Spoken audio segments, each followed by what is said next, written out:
evening, friends. Very fascinating topic this evening. Good evening, Dr. Patra. Today's topic is not only for young surgeons, it is for all class of surgeons from director principal to the first year resident, or even those who have not joined surgical residency.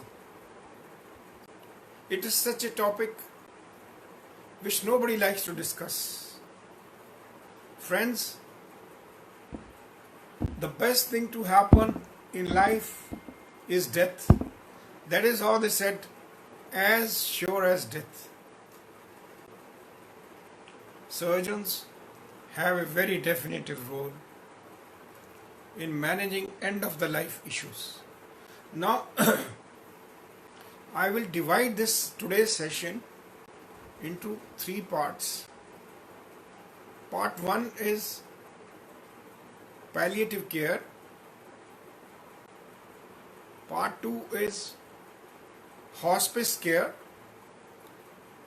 Part 3 is managing the dying in ICU.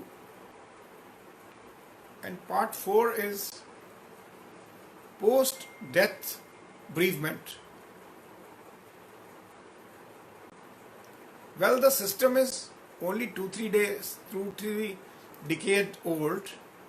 It started in US 4 decades only ago.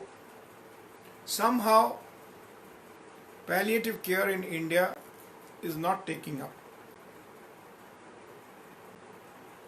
I have been influenced by Professor Eggleston, by his thought process on palliative care even 40 years ago. The great advantage of being his resident was every year he will go on what he used to call it furlough. Every year he will go to US for 6 weeks. 2 weeks he will spend with his children. 4 weeks he will spend on retraining himself. And whatever he learnt, he came back and transferred the knowledge to the residents and the faculty. Now, let's assume all of us who are growing have to grow old. The life ends mainly through 3 issues. 1, the slow process. The slow process is cancer, medical issues like heart failure, renal failure, hepatocellular failure. These are the people who have an alarm that gradually they are sinking down. Now, the second group is where there is a sudden coronary or road accident where the gentleman cocks off in 1 day or in no time. Primarily, the palliative care is designed for people who have a diagnosis of malignant disease, or for that matter, chronic medical ailment. The point to learn is the clinicians who deal heart failure or the medical oncologist who deals the chemotherapy of a patient with advanced cancer, he may not have time to spend on totality of the patient. B, he may not be aware of the delicacies of pain management and advanced communication skills. Palliation is holistic care to the whole patient. When I say somebody with lymphoma the chemotherapist may say, oncologist may say, the patient is improving. But the palliative care will look into, is he still having high grade fever? Is he vomiting? Is he depressed? So the goals of palliative care are to give comfort, confidence, take care of his mood, to prevent depression, suicidal tendencies in such patients. The old time thought was everybody goes for definitive treatment and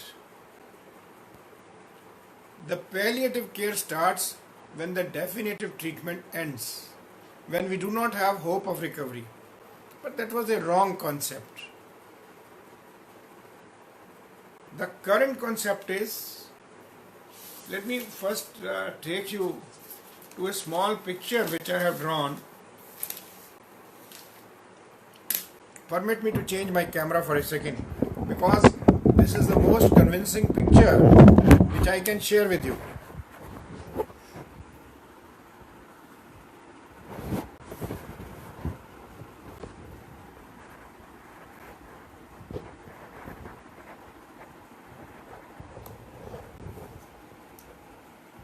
These are two pictures.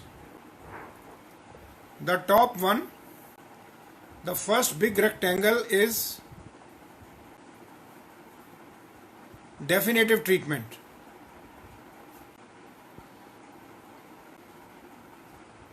I call it DC, definitive care. The previous thought was give a definite care, then the green is palliative care, and the end is death and bereavement. Manage these things. But the current thought process is the day the diagnosis has been made for carcinoma of the colon with metastasis to the liver, the day we start definitive care, the palliation starts here only. And over the time, as the definitive care decreases, the palliative care increases, and followed by same death and bereavement time. Hence,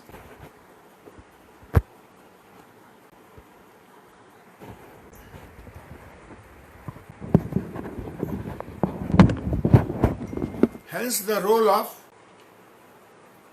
palliative care starting very early in the patient care. Now, if we have to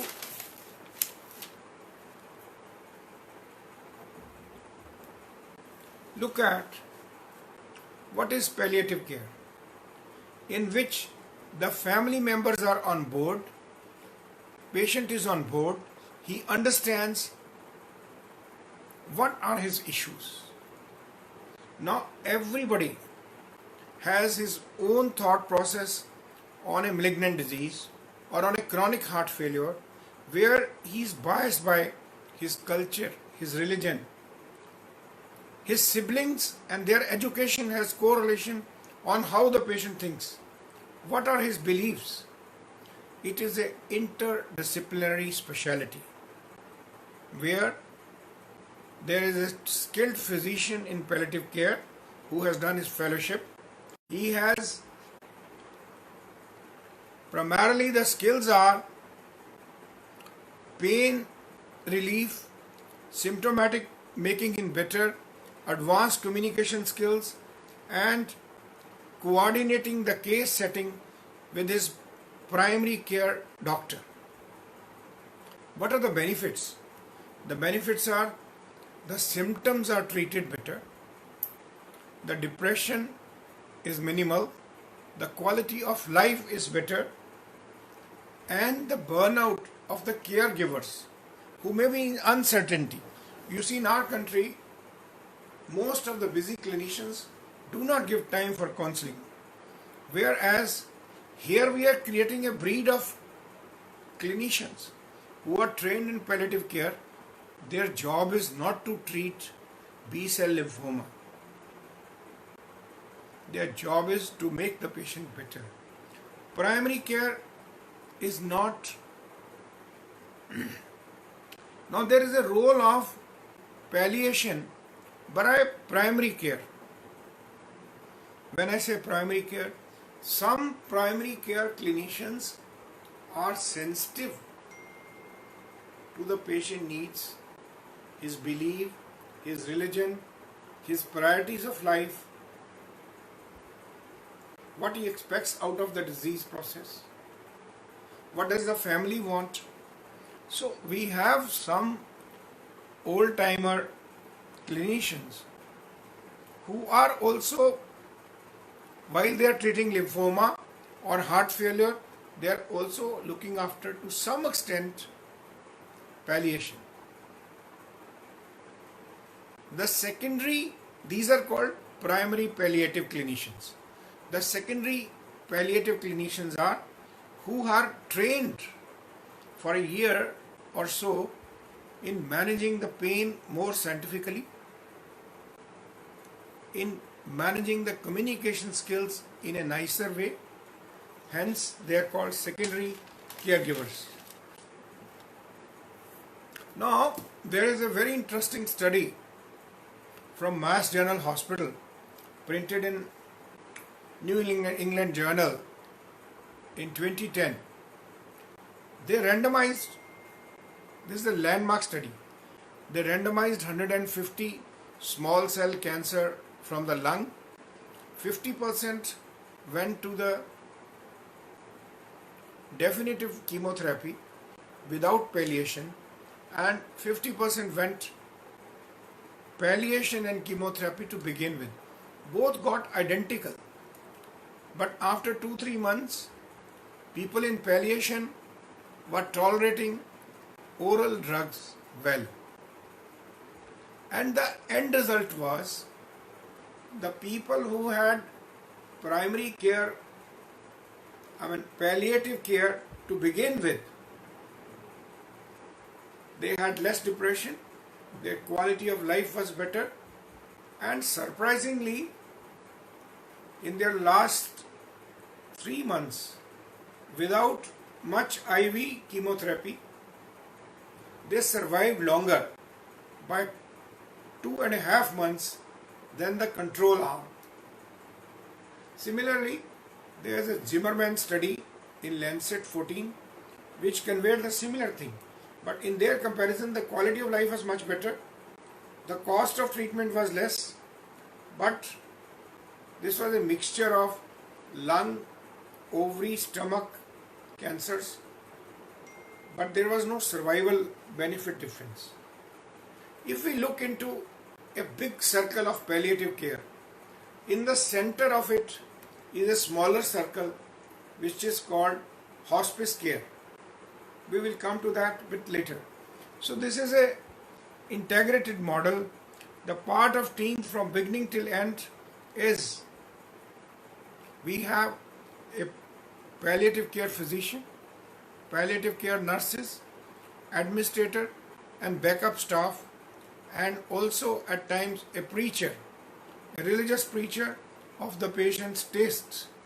Now, what are the criteria of starting palliative care? The consensus statement in 2011 is, number one is called surprise question. When the oncologist thinks, when they were asked what are the chances this patient can die in next 1 year, they were correct only 60% of the times. Frequent emergency room admissions with uncontrolled symptoms, decline in function and feeding intolerance, and complex care requirements. These are the primary indications. The secondary criteria of palliative care is admission from a medical or a foster home, metastatic or advanced cancer, increased age with impaired cognitive mechanisms, with fractured hip, patients on home oxygen not doing well, a cardiac arrest revived outside the hospital, limited social support, and no prior advanced care planning. So these are the situations in which people are admitted in and treated by palliative care. Now, palliative care is looking only. Now remember one important fact which is going to be distinction. The palliative care looks after the symptoms, pain, depression, social, psychological, spiritual support to the patient and to the caregivers, family members.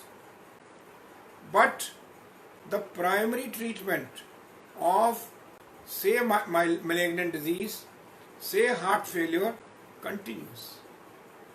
This is palliative care. Now, compared to palliative care, the next point is hospice care. This is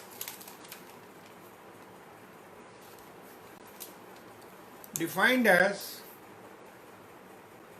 when a patient has only 6 months of estimated life left, when all the chemotherapies have failed, when the heart failure is progressive, a hepatocellular failure is progressive, and there are no possibilities of a transplant, when the malignant process is progressive, patient is doing downhill. So this is a philosophy of letting people die with dignity. Two independent doctors have to agree that the lifespan is only 6 months. Now, hospice care, more than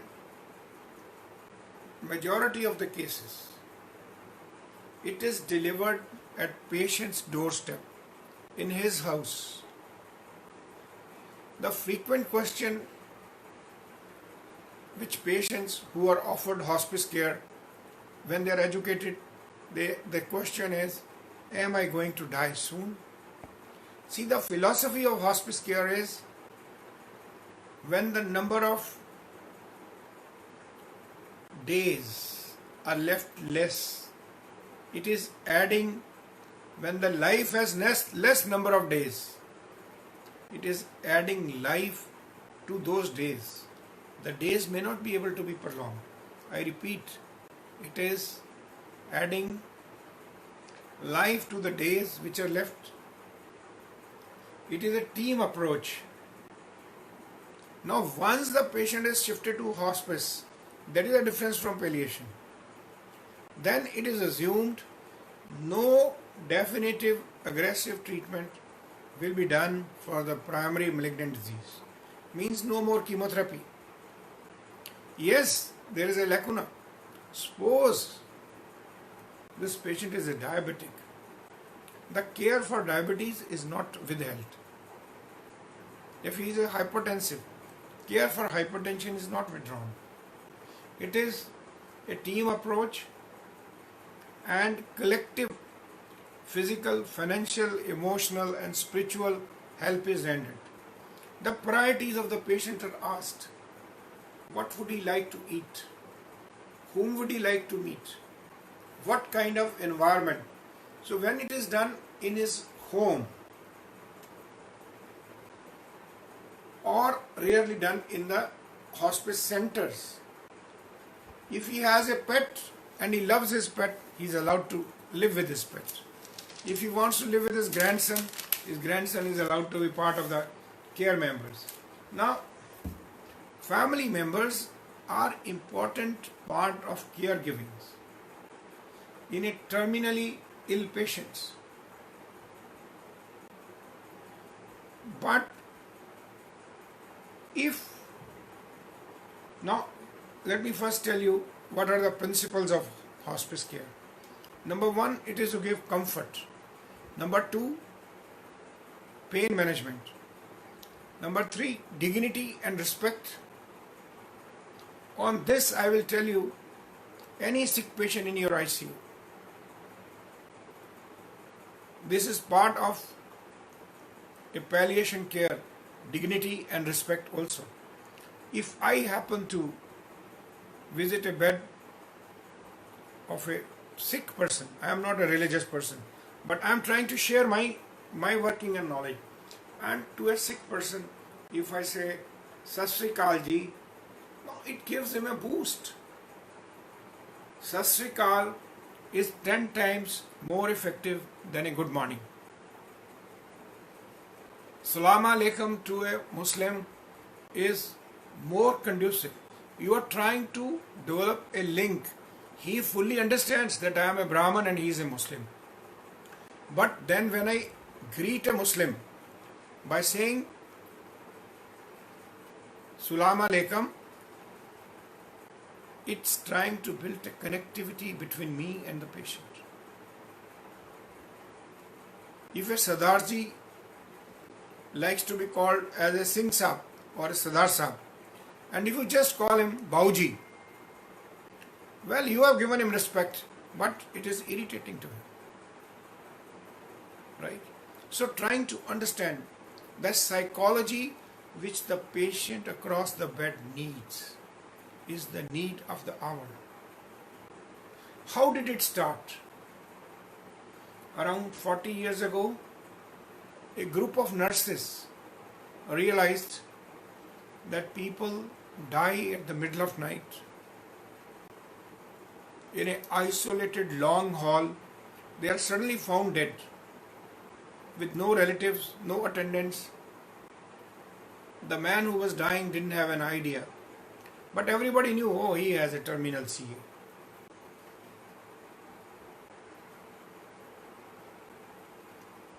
Hence, the philosophy started 40 years ago.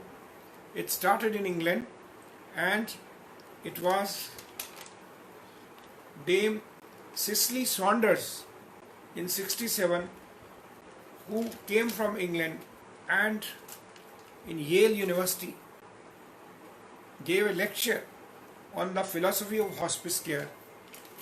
That is how the movement of hospice started in Western world. And then it was followed by a lot of nursing groups. Then gradually the physicians got interested. Some of the elderly physicians who were orthopedic or general surgeons, out of their compassion, and those who were gifted with communication skills, they also joined, and the movement increased. The usual question is, am I going to die? Doctor, how much time I have? Please don't tell my wife. Do not tell my children. They will get disturbed. There is a sense of frightening, anger, helplessness. Let's imagine if any one of us is a patient and we know we have a limited time to go. What will be the psychological impact on us? So are the patients. Only difference is we can communicate in English and the other guy will communicate in Urdu or Punjabi or Telugu. But the emotions are the same. Everybody loves his child equally well, even if the child is a drunkard.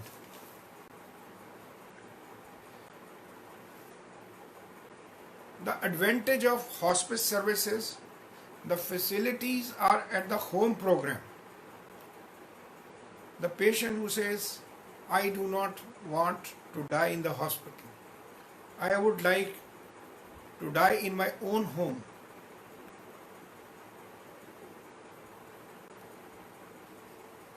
Whenever the diagnosis is qualified and the lifespan is less than 6 months, anything left, even few months, can be made better. The benefits are the drug related to the terminal illness. The aggressive drugs are stopped. The hospital cost, the medical supplies, and all the durables are insurance paid in America. We do not know yet what is the philosophy in India. But there were no co-payments by the family in hospice care. But if they want an additional caregiver for 24 hours, That part is not covered under the insurance. Then who cares in hospice? It is primarily nurses, social worker, and the physician. They have a weekly visit. Then a chaplain or whoever of the faith looks after. Then a home health care looks after the hygiene. If suppose the patient cannot bathe himself, if he cannot eat himself, so something like home aid helps who are trained in this. The physicians and the pharmacists looking into their drugs and the supply of drugs managed on once a week basis. Then we have all kind of therapists, a speech therapist, a physiotherapist, a psychotherapist. All of them have a weekly visit to anticipate the problem, diagnose beforehand, and manage adequately. Lastly, in the hospice service, there are bereavement counselors. I have seen it several times when there is a code blue in Cleveland Clinic, when all people rush to intubate. Same time, the bereavement counselors and the chaplain also responds to code blue. There are family who is trying to cry. There are people who are there to console, to offer a glass of water, to sit down on a place. There's a chaplain who says, I pray for you to the Lord that your guy gets well. Even if the patient is resuscitated, imagine the psychological trauma for a lady who had a hiatus hernia repair in the morning and has code blue in the evening. That is the philosophy of care. Somehow I have failed. I have delivered similar lecture in several corporate hospitals. But the philosophy is not care in the corporate hospitals in India. The philosophy is how to save money, how to earn more money. The fool, and one of the most unfortunate part is majority of our administrative heads are either not doctors or clinical failures who have never seen the life at ground reality. And by virtue of their seniority, in Delhi, majority of people who were casualty medical officers 25 years ago are now COs.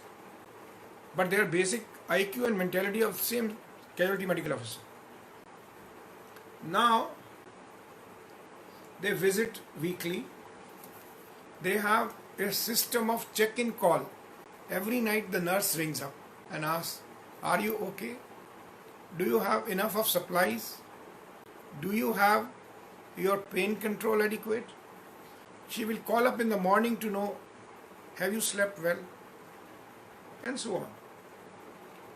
Then it is a 24-hour call service.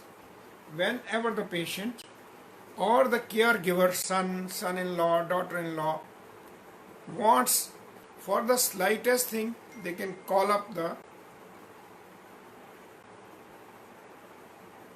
hospice service. The target is patient is the center of the wheel and all other are the spokes to give the highest level of quality of life by interdisciplinary team, which includes all these things, putting life in the days which are left when the days cannot be added. Now, every patient who is further deteriorating has to be comforted. He has his last wishes, which needs to be discussed. Will he like to die all alone? Will he like his children watching him when he is dying? Would he like his grandchildren to stand nearby? Would he like to go peacefully? If the patient has not made a living will in the initial years, well, living will has started to some extent in India also, but for my young doctors, the living will is when a patient makes a clear directive that if he develops cardiac arrest,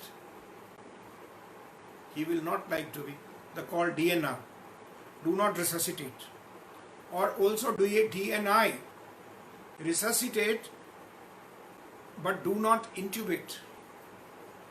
If vasopressors, oxygen, some things like that, a BiPAP can help, fair enough. If not, then let me go. Now, in hospice service, there are frequently asked questions. First is denial to coping mechanism. Why me? I have done nothing wrong. Why should I have cancer? Why should I die? Then I told you, don't tell my wife, my friend, my son. Will I be a drug addict because they are giving me morphine every day? Having a player morphine is very different from therapeutic morphine. The death is not hastened in hospice service, and the clinician needs to directly ask the patient, do you ever get suicidal ideas? Have you ever thought like this? That is how you can anticipate and treat with the psychiatrist if the patient has suicidal tendencies.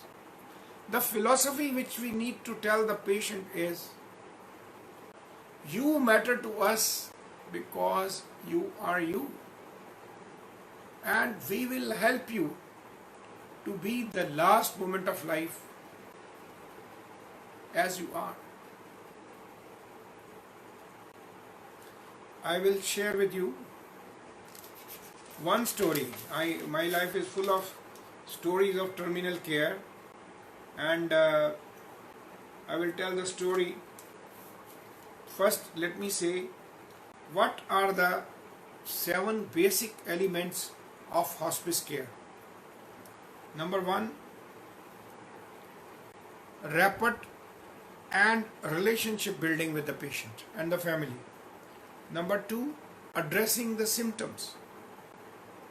What are the reasons for the symptoms and managing them adequately. Address to cope the stress of impending death with spirituality and faith, emotional status, and social help and psychotherapy by a psychologist. If there are financial concerns for people who are not insured, get into some NGOs who can help or who can tell the administration to decrease the charges. Establishing the illness and let the patient understand. No, I will give you an example. When a consultant walks in the room and sits down next to the patient, when you are entering a room, when you have a biopsy report of adenocarcinoma from the colon and a FNA from the liver, don't enter the room with a swollen face like this. You should always be looking sober, with a gentle smile. Sit down next to the patient and say everything in a positive way. He says, we know you have this disease, but most of them get well. And if you say, I'm sure you are going to be one like that. That is which I always say, what I want to say and what other guy wants to listen. He wants to listen this, that you are going to be one who has come out winner from this malignancy. Discussing the treatment of cancer options. Anyway, when the patient goes to hospice, all other options are closed on malignancy. We are only dealing with symptoms, making the life comfortable. Then engaging with the family members, their beliefs, making them understand the end of the life issues. And after the bereavement, looking after the family. Now,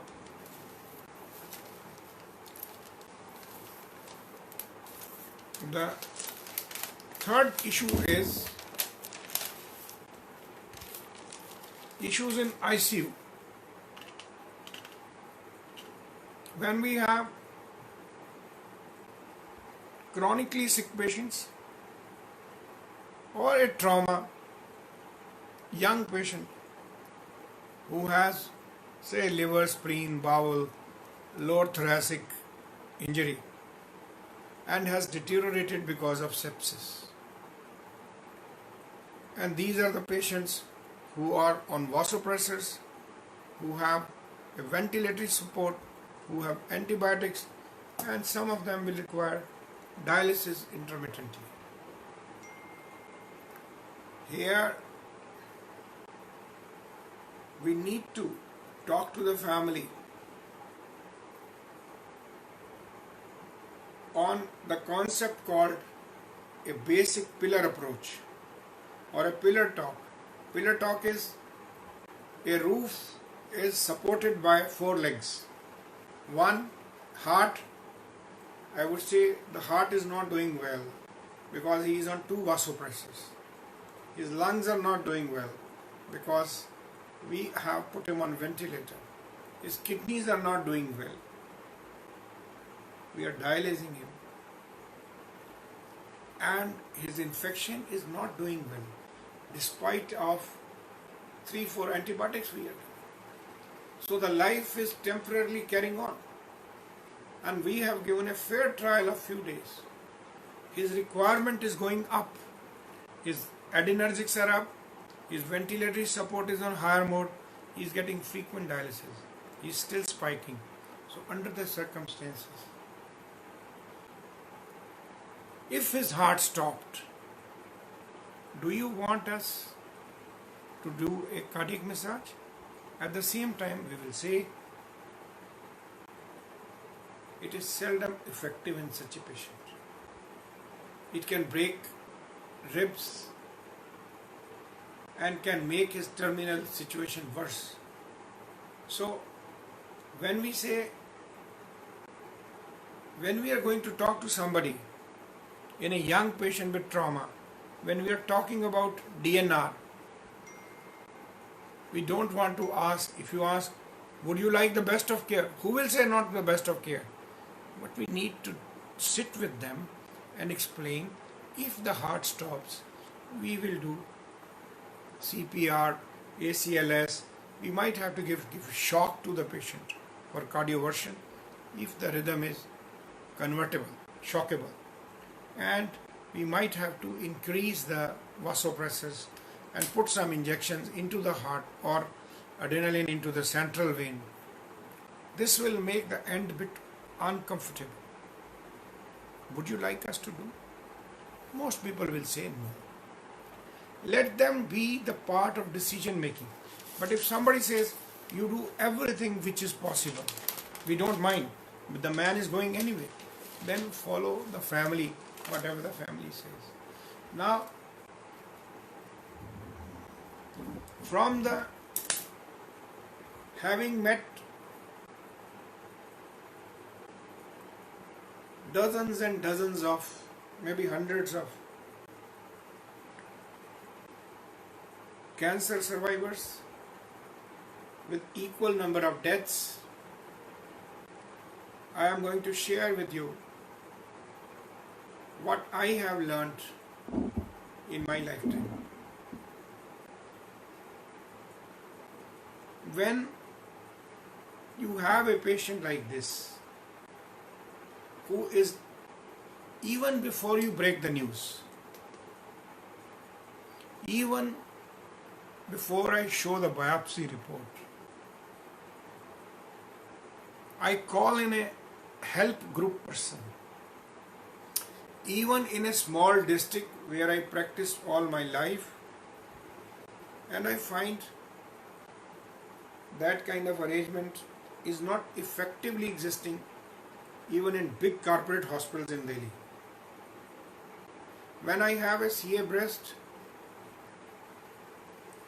I had selected 3 volunteer ladies who were 30 plus years surviving after CA breast.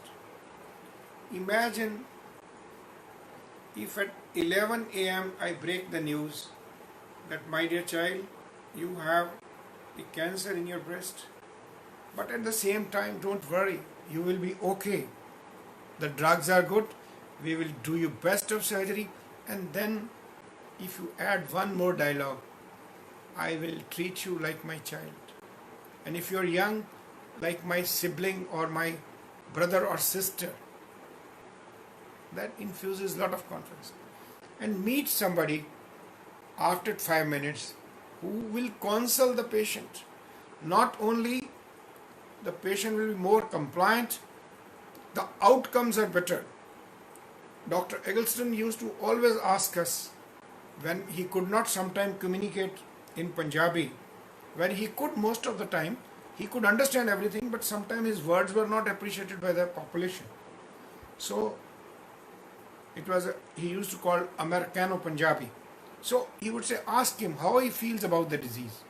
And he said, anybody who is positive will survive APR without any complications. And anybody who is depressed is likely to have all complications. This was his intuition, which turned to be quite accurate. And now, for a person who is admitted in the hospital,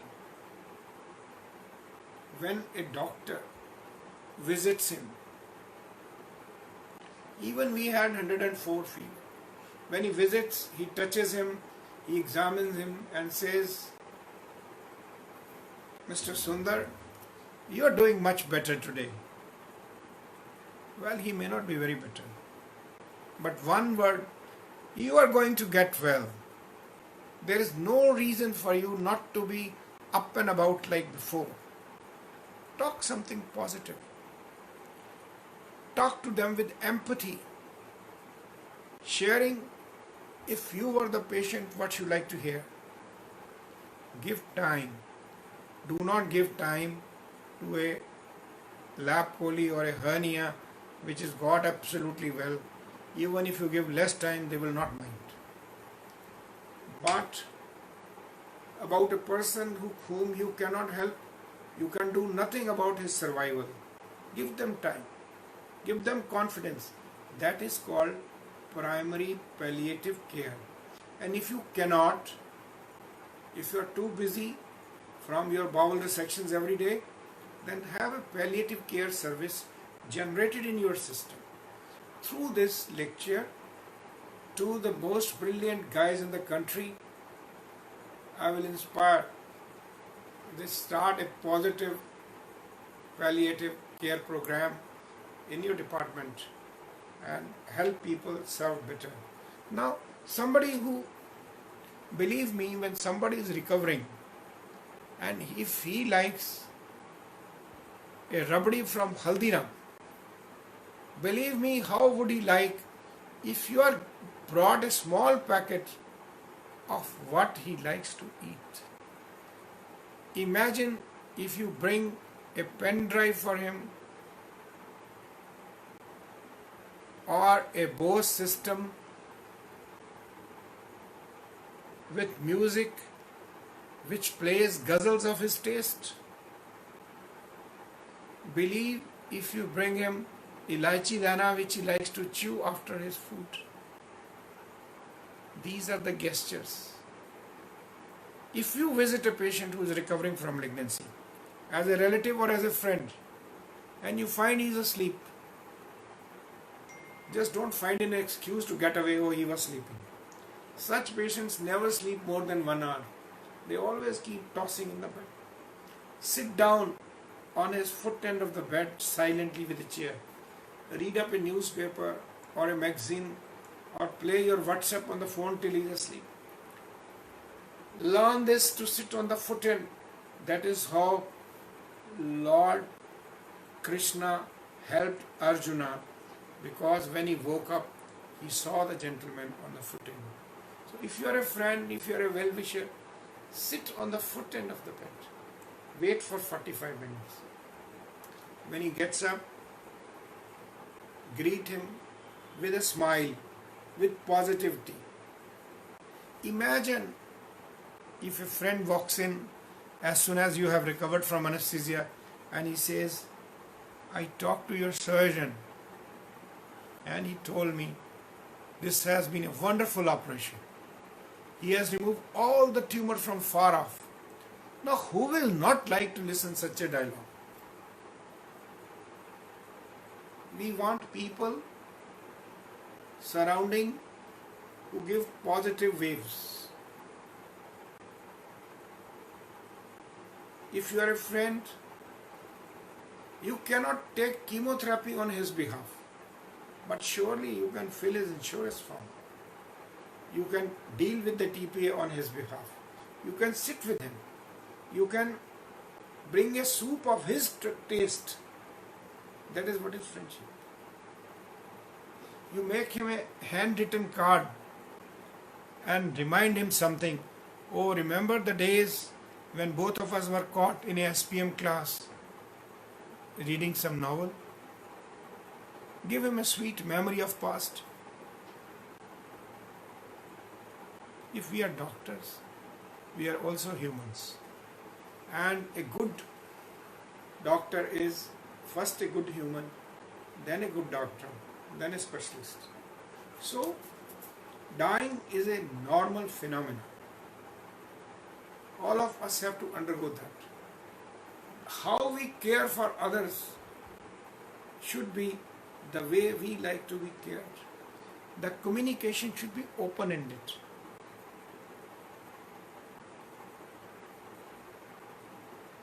When you say, instead of making a nice printed postcard from outside, you can draw a small drawing.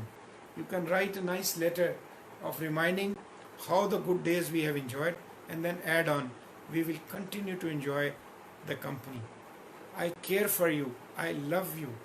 All these words, nobody minds, or there is nobody who doesn't like it. So, friends, we had our journey today from palliative care to hospice care to the care in ICU for dying people, and finally, when you visit the patient, what things can guide, what things can make difference in the life of a person. Remember, a smile doesn't cost anything, and be pleasant.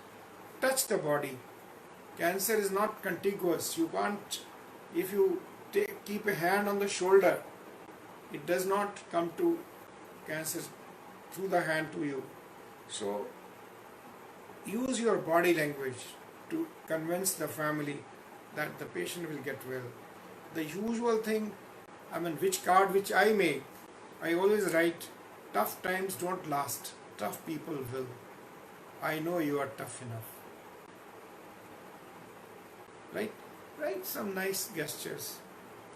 Thank you very much for being with me on a Sunday, and I think if there are any questions, I would love to answer. And thank you very much. Be safe from Corona. Take care. 6 feet distance, hand wash, and take care. Bye bye.